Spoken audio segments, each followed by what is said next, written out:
টি-20 বিশ্বকাপে সাকিব এবং মাহমুদুল্লাহকে উদ্দেশ্য করে ক্রিকেট লাভাররা এয়ারপোর্টে আসার সাথে সাথে তুমুল মারধর এবং গাড়ি ভাঙচুরের চেষ্টা করে।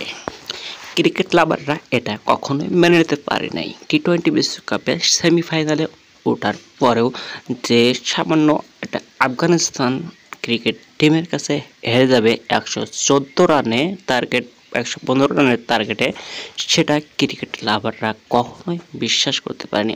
অতি উৎসাহের সাথে খেলাটি উপভোগ করেছিলেন। অবশেষে সাকিব এবং মাহমুদুল্লাহ অর্থাৎ বাংলাদেশ টিম হেরেই দেশে ফিরল।